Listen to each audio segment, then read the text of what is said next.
우리가 인생에서 도저히 넘을 수 없다고 느끼는 벽, 그 벽이 사람들마다 간혹 생깁니다. 때로는 그 문제를 해결할 때 우리 여기 있는 것처럼 인간적인 방법과 또 하나님을 의지하는 방법 중에 무엇을 우리가 더 먼저 선택하는 경향성이 있는지, 오늘은 여호수아의 말씀을 통해 또 그 여호수아의 리더십이라고 하는 전체적인 주제 아래서 잠깐 살펴보려고 합니다. 먼저 우리가 생각할 것은 여리고성은 단순한 성, 그러니까 물론 이제 실제적인 성이었습니다만 우리들 눈앞에 보여져 있는 어떤 그런 성이 아니라 이스라엘이 반드시 넘어야 할, 제가 뭐라고 적었어요? 불가능의 벽이다. 이게 이제 실제 한다는 거예요. 이게 뭐 가짜 허상이 아니라 무조건 뭐 믿음의 눈을 통해서만 보이는 그런 벽이 아니라 정말 우리의 일상에서 실제 생활에서 부딪히는 장벽인데, 어떤 장벽이냐? 사실은 불가능의 벽, 불가능에 가까운, 넘어설 수 없는 그런 장벽임을 우리가 먼저 짚고 넘어가야 할 것입니다. 그러니까 뭐 만만하고 뭐 아니면 조금 더 요령을 피우고 조금만 더 지식이 있으면 쉽게 해결할 수 있는 이제 그런 벽이 아니라, 이건 뭘 해도 못 넘는 거예요. 넘을 수 없는 거예요. 지극히 당연한 겁니다.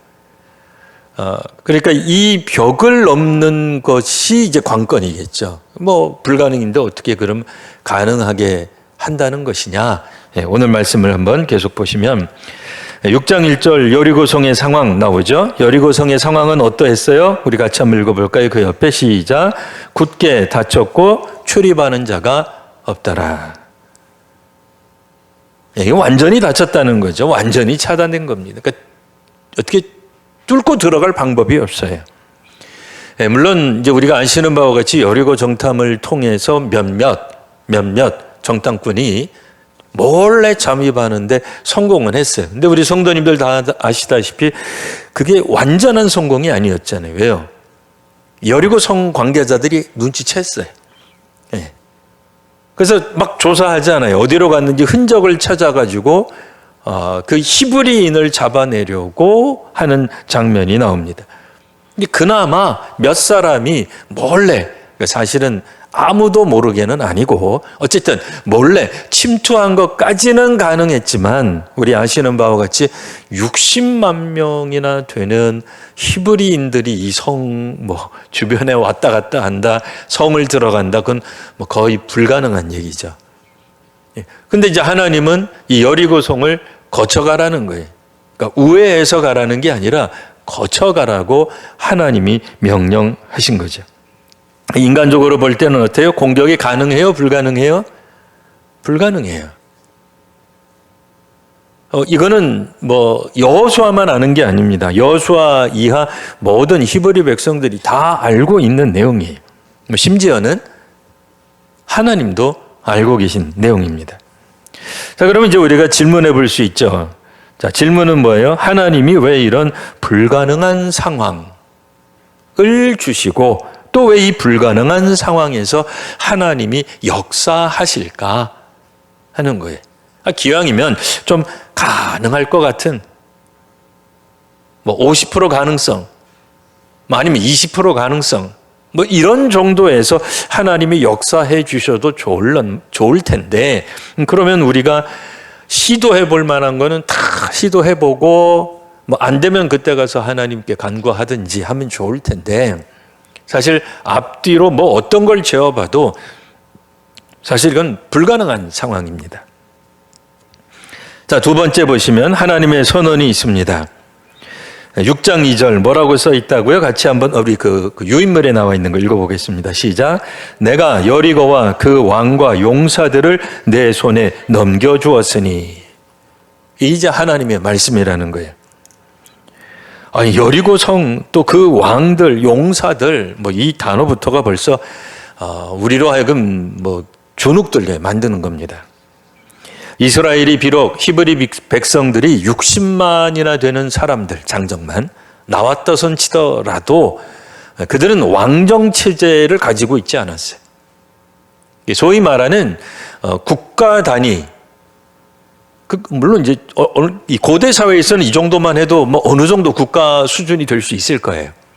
뭐 시족은 한참 넘은 거죠.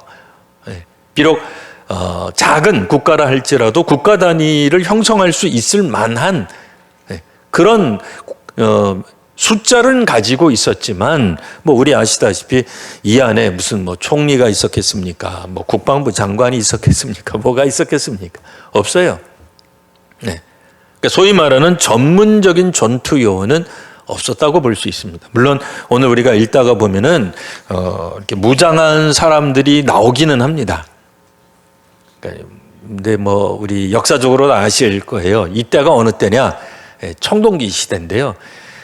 뭐 무기라고 하는 게 뭐 그렇게까지 현대 우리가 생각하는 거에 비하면은 뭐 정말 이거는 한 사람당 한 사람 뭐 이런 정도 수준의 그런 거고요. 나중에 우리가 성경 읽다가 보면은 뭐 다윗, 뭐 이전에 뭐 사울, 뭐 요나단, 뭐 이런 사람들이 무기를 갖고 있는데 그들이 갖고 있는, 그러니까 왕이나 왕자쯤 돼야 철기로 된 칼이 있을 정도예요. 그러니까 굉장히 뭐라 그럴까요? 조금 우리가 볼 때는 아직까지도 이 히브리 민족이 무슨 무장으로 뭐 튼튼하다. 뭐 우리 대한민국도 어떤 뉴스에 따르면은 뭐 군사력이 뭐 10위 안에 든다고, 뭐 어떤 데서는 뭐 5위까지도 뭐 이야기하는 그런 뭐 리포트를 제가 읽었는데요. 글쎄 뭐 그것이 뭐 확실한지 아닌지는 뭐 제가 국방부 관계자가 아니기 때문에 또 무기 전문가가 아니기 때문에 모르겠습니다만, 이때 당시에 히브리 민족이 가지고 있었던 무장 그 수준은 굉장히 열악하다, 이렇게 이제 볼 수가 있습니다. 이유는 뭐겠어요? 이들은 무려 한 300여 년 동안 노예로 살았기 때문에 그래요. 그러니까 이 광야에서 40년을 지나는 동안 물론 적들을 만나기도 하고, 그래서 그들도 꽤나 어떤 그런 무장하는 어떤 그런 모습들이 보이기는 하지만, 그래도 이렇게 성을 쌓고 문명을 이룩한 그런 어떤 족속들에 비하면은 굉장히 열악하다, 이렇게 이제 볼 수가 있습니다. 근데 하나님은 뭐라고 말씀하셨냐면, 여리고와 그 왕과 용사들을 너희들의 손에, 혹은 이제 여호수아의 손에, 그러니까 히브리 민족의 손에 여호수아를 포함해서 이제 주셨다라고 이야기를 하시죠. 아직 싸우지도 않았는데 말이죠.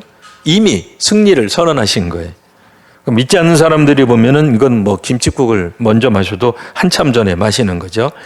근데 우리가 아시는 바와 같이 믿음은 뭡니까? 히브리서 11장 1절, 믿음은 바라는 것들의 실상이다.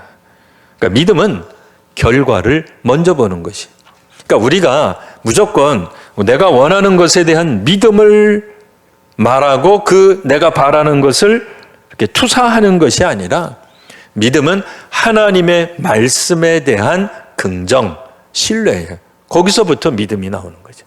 하나님이 하시는 일에 대한 믿음을 말하는 거죠. 그러니까 내가 설정한 목표를 이룰 수 있다는 자기 확신이 아니고요. 성경에서 말하는 믿음은 하나님이 말씀하신, 하나님이 하시고자 하는 일, 그러니까 하나님을 신뢰하는 것이 믿음이에요. 그런 의미에서 우리가 이 하나님의 전략을 한번 살펴보면 6장 3절에서 5절, 우리 다 아시는 바와 같이 하루에 한 번씩 6일 동안 도는 겁니다. 그리고 7일째는 어떻게 해요? 7번을 도는 거죠. 그 맨 앞에 누가 갑니까? 제사장이 갑니다. 나팔이 있고요. 언약궤 중심으로 가는 거예요. 물론 무장한 사람들이 앞뒤로 아주 없는 건 아니에요. 그래도 이제 배치는 했어요. 몇 명, 보디가드처럼. 몇 명 있기는 있어요. 근데 그걸로 전쟁할 수는 없다라고 이제 생각하시면 됩니다. 그러니까 이 구성체를 보시면 뭐 그림으로 제가 뭐 따로 이렇게 뭐 마련은 안 했습니다만, 뭐 상상가시죠? 제사장이 가는 거예요. 맨 앞에 뭘 가지고? 나팔을 불면서. 나팔이 전쟁 무기에 아니잖아요. 행진하는 거예요. 그러니까 나팔 소리 들으면서 사람들이 걷는 거고, 뭐 멈추면 거기서 멈췄겠죠. 근데 하루에 한 번 도는 거예요. 어떻게? 아무 말 없이. 이건 아무리 요즘 우리도 비폭력 시위 중에 침묵 시위도 있긴 합니다만 이건 해도 너무한 거 아닙니까? 그러니까 오늘날에도 전쟁이 몇몇 곳에서 이제 심각하게 벌어지고 있고 우리나라 뉴스에 나오지는 않아도 내란이 심각한 나라들도 꽤 있습니다. 여전히 있습니다. 그런데 그런 나라들 앞에 가서 혹시라도 우리들이 반군 세력인 걸 알았어요. 반군이 저기 모여가지고 군사 이렇게 모여가지고 회의하고 그래요. 그럼 우리가 거기 무너뜨리려면 어떻게 하면 돼요? 여기대로 한다 그러면은 하루에 한 바퀴씩 아무 말 없이 돌아요. 그 돌면은 거기가 무너집니까? 지금 생각해도 허망한 얘기죠. 여기서 말을 하는 건 뭐예요? 그 네모 다음에 나왔죠. 군사 전략이 아니라 예배 중심 전략이었다라고 하는 거예요. 그러니까 예배라고 하는 건 거기서 예배를 드렸다라는 얘기가 아니고요. 예배하면서 돌았다는 게 그런 표현이 아니고 오늘 우리들이 예배 드리듯이 누가 나와서 기도하고 찬송하고 통성기도도 하고 순서에 따라 뭘 하는 게 아니고 하나님을 예배하는 그 예배 중심으로 지금 포진이 되어 있는 거예요. 뭐가? 여리고성 함락 전략이. 그러니까 오늘날 우리가 뉴스를 통해서 보고 있는 그런 수많은 전쟁 양상하고는 완전히 다른 얘기죠. 그러니까 이 이야기는 여리고성 이야기는 사실은 어떻게 하면 전쟁에서 이길 수 있는가에 대한 해답하고는 거리가 먼 얘기입니다. 하나님이 이번에 이스라엘 백성들 히브리 민족이 알고 싶어 했던 거는 뭐예요? 거기 있죠. 싸우는 방법이 아니라 순종하는 방법을 가르쳐 주시기 위함이었다라고 하는 거예요. 그러니까 믿음의 사람들, 믿음의 공동체, 우리 개인이 되든 교회가 되든 여전도회가 되든 남성교회가 되든 구역이 되든 우리가 이 땅에서 살아가고 이 땅에서 존재하는 방식은 물론 영적 전쟁이라는 표현도 있긴 합니다만 전쟁이 아니라 신앙으로 살아가는 것, 그러니까 신앙 행위를, 그러니까 교회에서 뭘 배우셔야 돼요? 영적으로 투쟁하고 싸우고 그거 배우려고 교회 오는 거 아니죠. 네? 기독교 신앙을 갖는 이유는 뭐예요? 그러니까 신앙, 그러니까 교회 다니는 이유는 어떻게 하면 우리의 신앙을 더욱더 깊게 할 것인가. 네? 말씀이라고 하는 예수 그리스도라고 하는 믿음의 반석 위에 든든하게 설계 할 것인가. 기초가 흔들리는 이 땅에서 기초가 흔들릴 것 이유 너무 많잖아요. 예. 현대사회는 옛날과 달라가지고 옛날에 우리 삼국시대라고 한번 생각해 볼까요? 그때 우리 알지도 못했던 미국의 아메리카 인디언들끼리 싸웠다. 그래서 삼국시대 때 고구려가 영향을 받았다 있어요? 없어요. 없잖아요. 예? 영국 사람들이 혹은 불란서나 혹은 프랑스나 혹은 그 밖에 있는 여러 종족들하고 민족들하고 갈등하고 싸우고 서로 정략 결혼하고 그거 문제가 우리 조선 시대에 영향을 끼친 적이 있었네? 없어요. 없어요. 전혀 없어요. 근데 지금은 어떻습니까?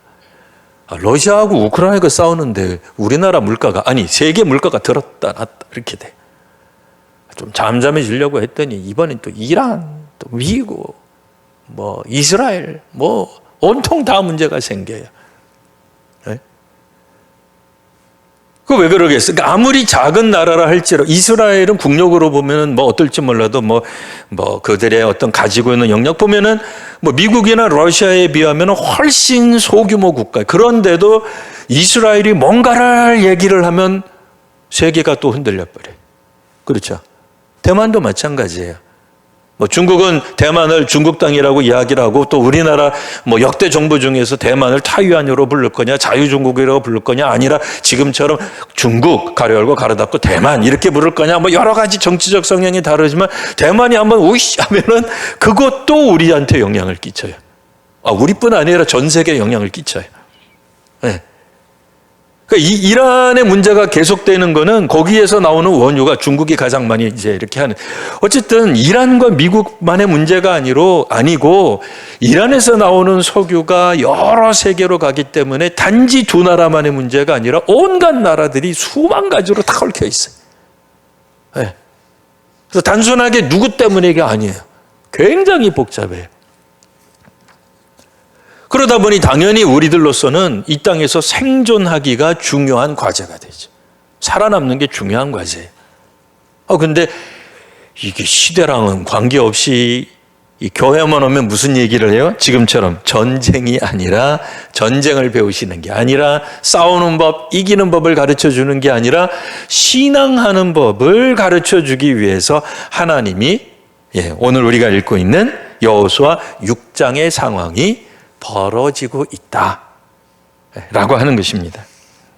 자, 여기서 이제 다시 한번 우리가 세 가지를 한번 요약해 보겠습니다. 여호수아의 그럼 리더십은 무엇이겠는가? 그럼 이 여호수아의 리더십을 통해 오늘 우리가 부모로서 혹은 구역장으로서 항존직으로서 혹은 이 지역에 세워진 신금호 교회로서 어떤 리더십을 가져야 되는지를 우리가 방향을 설정할 수 있을 것입니다.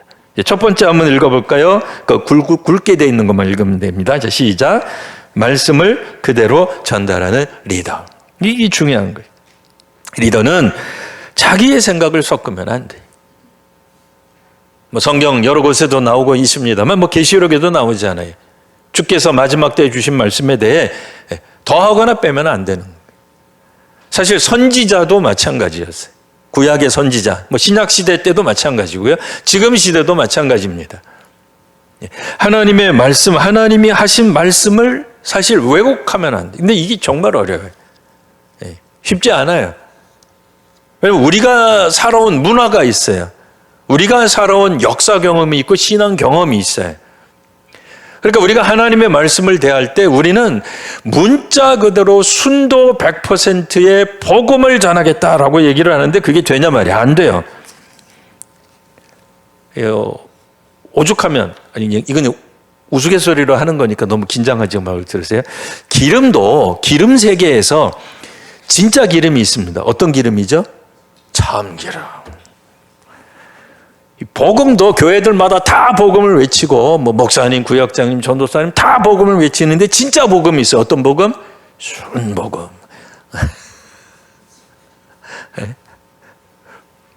이게 쉽지 않다는 얘기예요. 쉽지가 않아요. 우리는 어쩔 수 없이 우리가 살아온 인생의 어떤 그런 경험들, 내가 60이면 60, 70이면 70, 내가 가져왔던 삶을 통해서 말씀을 보게 돼. 그러다 보면 뭐가 나와요? 예배는 이래야 돼. 교회는 이래야 돼. 이 말씀은 이렇게 해석해야지, 다르게 해석하면 무조건 틀려. 이런 생각들을 자신도 모르게 강화하게 되죠. 근데 그거는 우리 문화 속에서 있는 거예요. 문화에 대한 이야기를 하려면 또 한참 걸리니까 아주 짧게 한마디만 하면 옛날 미국에 남부하고 북부가 전쟁을 한 적이 있었어요. 그 이제 내전이죠. 11호, 내란이에요. 북과 남이 싸웠어요, 미국이. 뭐 때문에? 우리 다 아시는 거예요. 뭐 때문에? 노예 문제 때문에. 그러니까 북쪽에 있는 교회들은 노예 반대한 거예요. 남쪽에 있는 교회들은 어떻게 했어요? 노예 찬성한 거예요. 노예 제도를. 뭘로? 다 성경에 근거해서. 이유는 뭐겠어요? 남쪽 지역은 거기는 목화 이런 게 엄청 많기 때문에 그거 농사 짓고 이렇게 재배하고 수확하고 그러려면은 엄청난 노동력이 필요한 거예요. 어디서 값싼 노동력을 가지고 오겠어요? 흑인, 노예. 그거 하나님이 허락하신 것이다. 그렇게 말할 수밖에 없어요. 근데 북쪽에서는 그쪽을 안 했거든요. 그러니까 뭐예요? 필요 없는 거예요. 그러니까 자기가 있는 입장에서 사실은 우리 자신도 모르게 성경을 그렇게 해석하는 거예요. 우리 교단에서는 자랑은 아닙니다만 여성들이 목사도 되고 장로님도 돼요. 그죠? 근데 한국에도 지금 여전히 몇몇 교단들은 그 교단은 이단 아니잖아요. 정상적인 교단이에요. 그런데 여성 안수를 여전히 반대. 그분들은 비성경적이냐? 아니에요. 그분들도 학자들 뭐 이렇게 다 동원해가지고 다 얘기해요. 우리도 얘기해요. 우리도 학자들 해가지고 우리도 책 이만큼 내서 여성 안수가 왜 성경적이고 이 시대에 왜 선교적 의미가 있는지를 말을 하지만 저쪽에 가면은 또 그들도 이만큼 해가지고 아니라는 거예요. 그러고 얘기한단 말이에요. 각자 자기가 있는 입장에서 성경을 보게 된다라고 하는 거예요. 이게 쉽지 않아요. 말씀을 있는 그대로 본다는 게 정말 어려운 거예요. 그러나 리더는 그럼에도 할 수 있는 대로 자기 자신을 잘 살펴보면서 이게 우리 한국 교회만이 갖는 특별한 문화 전통이구나. 우리 경험이구나. 이게 틀렸다는 게 아니라 이거는 우리가 너무 익숙한 나머지 익숙한 게 문화예요. 그렇죠. 익숙하지 않은 게 어떻게 우리 문화겠어요. 익숙한 게 문화예요. 근데 문화에 대해 우리가 사랑하잖아요. 사랑하다가 보니까 자칫 뭐가 빠져요? 국수주의, 민족주의에 빠지는 거죠. 우리가 아닌 것은 다 가짜다. 우리 편이 아닌 것은 다 잘못됐다. 그거 곤란해지는 건데 리더는 창조자가 아니라 전달자가 되어야 된다라고 하는 것을 끊임없이 되뇌기셔야 돼. 자기 자신에게. 두 번째로 여호수아의 리더십 한번 읽어볼까요? 시작. 침묵을 요구하는 리더. 뭐라고 얘기했어요? 하나님 말씀하신 건데요. 외치지 말며 아무 말도 하지 말아라. 왜 그러겠어요? 불평과 두려움을 차단하는 거죠. 물론 그 안에 불평과 두려움이 없었겠습니까마는 그래도 도는 동안에는 불평하지도 말고 두려움도 발설하지 말아라. 그 얘기를 했어요. 왜요? 돌면서 누군가가 옆에서 쿡쿡 찌르면서 아무개 씨 이게 뭐 하는 거야? 이게 뭐 하는 짓이야? 이런다고 여리고성이 무너져? 하나님이 정말 그렇게 말했을까? 이거 쓸데없이 왜 하는 거야? 그러면은요, 공동체를 무너뜨리는 건 뭐겠어요? 외부적보다 내부의 말이에요. 대부분, 우리나라 역사도 가만히 보시면, 외부 어떤 침략 그런 것도 얼핏 보면 있기는 있어요. 나당연합군이라든지 아주 없는 건 아니에요. 그러나 고구려 같은 경우에도 그렇고, 백제 같은 경우에도 그렇고, 혹은 고려시대에서 조선시대로 넘어갈 때도 보면은 내부로부터 무너지는 경우가 훨씬 더 많아요. 이건 무시하기 어렵습니다. 근데 다만 우리들은 그런 거를 간과하는 경향이 그렇지 않아요. 야고보서 3장에는 혀는 작은 불이지만 큰 숲을 태운다고 했습니다. 불평하는 것은 쉽게 전염되고 많은 사람들이 여기에 동의하기가 쉽게 됩니다. 세 번째 굵게 돼 있는 거 한번 읽어볼까요? 시작. 끝까지 순종하게 되는 리더. 6일 동안 아무 변화 없었죠. 그러나 어떻게 했어요? 계속 반복한 겁니다. 이 리더십의 핵심은 뭐겠습니까? 당장 보이는 결과가 없어도 계속 가야 된다고 목표를 분명하게 하고 이끌어야 될 것입니다. 쉽지 않죠? 왜냐면 우리 자신도 이게 안 보이니까요. 그러나 뭐라 그랬어요? 믿음은 바라는 것들의 실상입니다. 그리고 이 바라는 것은 우리가 만들어낸 어떤 목표치가 아니라 하나님이 말씀하신 것에 대한 신뢰이기 때문에 하나님이 말씀하신 것에 대해 우리가 신뢰하는 한 나간다. 이렇게 이제 하셔야 되는 거예요. 자, 이 믿음의 전략의 특징 보시면 첫 번째는 뭐라고 되어 있어요? 비합리적으로 보여요. 다 알고 있습니다. 성을 도는 전략, 이거 인간적으로 이해가 안 되는 얘기죠. 두 번째, 시간이 필요해요. 하루 만에 끝나지 않아요. 그러니까 급하면 못 봐요. 당장 저기 총칼 들고, 거기는 이제 그때 당시 총은 없었습니다. 총칼 들고 말 타고 와가지고 우리를 공격할 것 같은 그런 두려움 앞에서 꾸준히 이 일을 해나가는 것. 근데 뭐겠어요? 하나님은 그 과정을 보시고 그 과정을 사용하세요. 견뎌내는 힘이 있으셔야 돼요. 한두 번 해보다가 포기하지 마시고 과정. 그러니까 내일도 이제 특별 새벽 기도회가 있어요. 이제 우리 형편이 다 다르시니까 어떤 분은 도무지 시간 내기가 어려운데 하루 이건 귀한 거예요. 근데 어떤 분은 힘들지만 결심하고 또 결심하면 5일을 다 개근하실 수도 있어요. 그리고 나서 또 이렇게 생각하실 수도 있죠. 어이씨, 내가 개근했는데, 뭐 하나님 축복도 안 주시고, 뭐 변화도 안 일어나고, 2시 넘으니까 막 졸려가지고 그냥 꾸벅꾸벅하고. 그래도 우리가 하나님이 하시는 그 과정이 중요해요. 자, 세 번째는 순종이 전부인 겁니다. 그러니까 이 여리고 에피소드가 우리에게 말을 해주는 것은 무기가 아니라 순종이 승리의 조건이다 라고 말씀하시는 거죠. 네 번째로는 하나님이 싸우시는 거예요. 하나님이 역사하시는 거예요. 실제로 성이 무너지더라 그 얘기. 그거 어떻게 된 거예요? 인간의 힘이 아니죠. 사람들이 가가지고 뭐 공성전을 펼쳐가지고 뭐 우리로 말하면은 뭐 지게 같은 것을 이용해가지고 저쪽에서 바위 같은 거 혹은 뭐 포탄 같은 걸 휙 하고 던져가지고 성벽이 무너져 내린 게 아니잖아요. 그들이 한 것은 7일째 되는 날 7번 돌고 우와 하고 고함 지른 것밖에 없단 말이에요. 그런데 무슨 일이 벌어졌어요? 성이 무너졌다.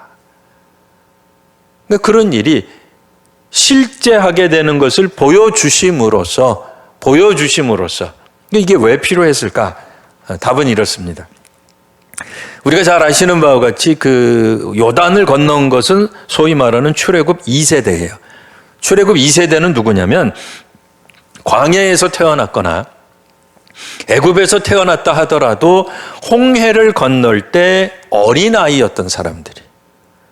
그러니까 그들은 어쩌면 어머니 이렇게 등에 혹은 부물과 끄는 마차 위에 수레 위에 그냥 앉아가지고 사리분별 못하면서 그냥 홍해 건너갔을 거라는 거예요. 그러니까 그 중차대한 그 신앙적 체험을 못한 거죠. 아니, 안 했다는 게 아니에요. 통과했어요. 근데 워낙 어려서 기억을 잘 못하는 거예요. 자기네 그또 무슨 의미인지도 모르는 거예요. 네? 그렇잖아요.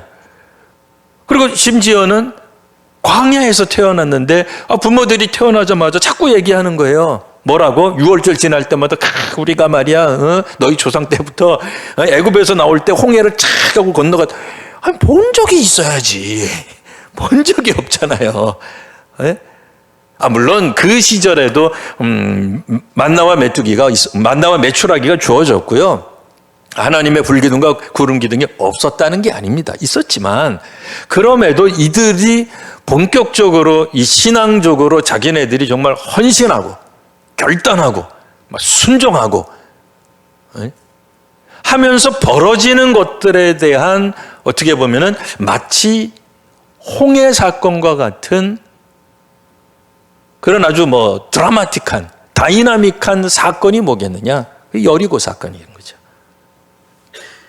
자, 그래서 한번 우리 생각해 보시면 성이 무너지는 게 결코 인간의 힘으로 되는 게 아니다 라고 하는 것을 하나님이 우리에게 깨닫게 해 주신 거죠. 그래서 우리 인생에 신앙의 힘으로 불가능을 극복해 보신 경험이 많으셔야 돼요. 그래야 믿음이 우리가 요즘 말로 말하면 쑥쑥 자라는 거예요. 그러니까 이런 체험, 그러니까 정말 갈등이죠. 막 도망가고 싶고 피해가고 싶고 옛날 마침 40일 광야, 그러니까 40일 가나안 정탐했을 때 10명의 정탐꾼들이 말했던 것처럼 이거는 안 되는 거다. 우리 가면 다 죽는다. 이게 현실적인 거고 이게 맞는 해석이고 사회과학적으로 보나 자연과학적으로 보나 이거는 맞는 거다. 이렇게 맞아요. 그게 맞다니까요. 틀리다는 게 아니에요. 맞아요. 그 결론이 맞는데 그럼에도 넘어서는 것, 그게 믿음이에요. 그럼 그 믿음은 어디서 출발해요? 하나님의 말씀에 기초하는 거예요. 오늘 우리도 좀 죄송한 얘기입니다만 우리 모두가 다 언젠가는 이제 죽게 되어 있습니다. 저도 가끔씩 그런 생각을 할 때 있어요. 죽으면 어떻게 될까? 그러니까 성경을 놓고 생각해 보는 거예요. 죽으면 어떻게 될까? 그냥 존재 자체가 없어지는 거 아닌가? 왜냐면 우리 눈에 볼 때 다 그러니까요. 우리 눈앞에 계셨던 이 선배님들이 별세하시면 없어지니까. 뭘 어떻게 하는 게 아니니까. 옛날에 아무리 유명했던 분들이라 할지라도 뭐 환생하거나 그런 걸 우리가 본 적이 없으니까.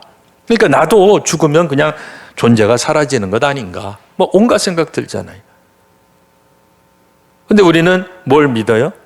부활에 대한 소망을 갖는다고 말하잖아요. 그 어디서 나오는 거예요? 나는 안 죽고 싶어서.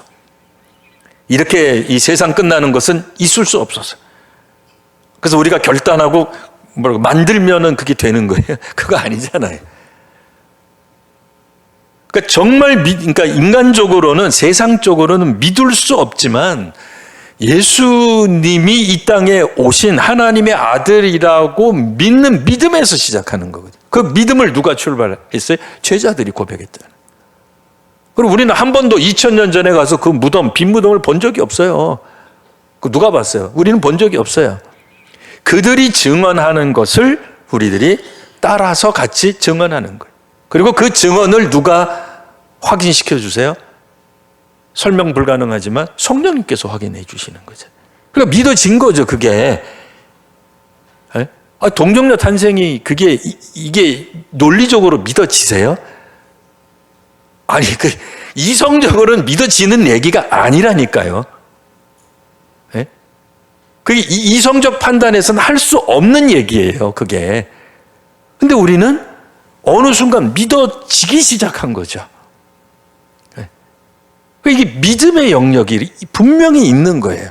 이게 허망하고 인간이 하다가 안 되니까 그냥 수틀리면은 그냥 하나님 그냥 그냥 대충 만들어 가지고 하나님한테 책임이나 탁 돌려놓고 그게 아니라는 거예요. 그렇게 생각하면은 믿음이 허망해지죠. 그러니까 정말 우리는 하나님이 하신 말씀에, 왜냐면 또 성령님께서 다른 것을 우리들에게 가르쳐 주시는 게 아니라 무슨 신비한, 성경에도 없는, 혹은 성경을 읽다가 못 깨달은 것을 새롭게 알게 하는 그런 신비한 그런 게 아니고 이미 성경 속에서 우리에게 계시된 그 말씀을 보다도 분명하게 명확하게 밝혀주시는 성령 하나님의 역사, 소위 말하는 조명이라 그러는 거예요. 조명. 왜요? 어두우면 못 읽잖아요. 근데 조명이 비춰지면 읽을 수 있잖아요. 밝게 보이잖아요. 그래서 우리는 어떻게 해야 되느냐? 삶의 적용 보겠습니다. 하나님의 말씀을 이해하기보다는 순종으로 받아들여야 됩니다. 두 번째는 결과가 없더라도 계속 순종해야 할 것입니다. 세 번째는 그러니까 공동체 안에서 믿음의 언어를 사용해 보십시오. 우리 안에 여러 가지로 불평을 할 만한 당연한 거예요. 그러니까 이제 틀렸다는 게 아니에요. 그러니까 여리고성처럼 없는 것을 우리들이 가짜로 만들어내 가지고 저거는 위협적인 것이다. 저거는 넘어설 수 없다. 이렇게 만들라는 게 아니라 실제 하는 거예요. 실제로 존재하는 그런 장벽이지만 그 장벽을 대할 때 우리가 믿음의 언어를 사용하고 있는가, 아니면 그냥 일반 세상 사람들이 말할 법한, 세상 사람들도 당연히 그렇게 말할 법한 얘기를 하고 있는가를 한번 살펴보셔야 돼요. 그러니까 믿음의 언어를 사용하게 되면 어떻게 돼요? 본인도 바뀌어요. 본인도. 그리고 우리의 자녀들도 바뀌게 돼 있어요. 그러니까 믿음의 언어를 할 수 있는 한 많이 사용하십시오. 그게 전도고, 그게 양육이고, 그게 기독교 교육이에요. 그러니까 신앙을 다음 세대로 전승하기 위한 가장 좋은 방법은 물론 교재도 좋아야 되고, 시청각도 좀 좋아야 되고, 아이들 할 수 있으면은 물량적으로 어떻게 투자도 해야 되고, 그런 것도 있지만 훨씬 더 중요한 게 뭐겠어요? 우리들 교사들, 목회자, 혹은 구역장, 권사님들이 믿음의 언어를 사용하는 거예요. 그러니까 지금까지는 내가 사용하는 언어가 그냥 언어다라고 생각하셨다면 이제부터는 믿음의 언어를 한번 생각해 보세요. 자, 그러면 그게 믿음의 언어라고 하는 게 뭐냐? 문제보다 하나님의 약속에 집중하는 것이에요. 문제는 다 똑같이 본다니까요. 세상적인, 우리도 뭐 세상에서 살고 있기 때문에 세상적인 관점 다 알고 있어요. 예, 뭐가 불가능하고 뭐가 가능하고 뭐가 될 것 같고 뭐가 안 되는지 다 알아요. 그게 없다는 게 아니에요. 그러나 그 수많은 상황 가운데서 하나님이 주시는 어떤 분명한 마음, 깨달음, 이런 것이 있을 때 우리가 무엇에 집중하는가를 한번 살펴봐야 되는 거죠. 다시 한번 이제 결론으로 한번 살펴보겠습니다. 적용 나눔 질문은 이제 나중에 한번 각자 보시고요.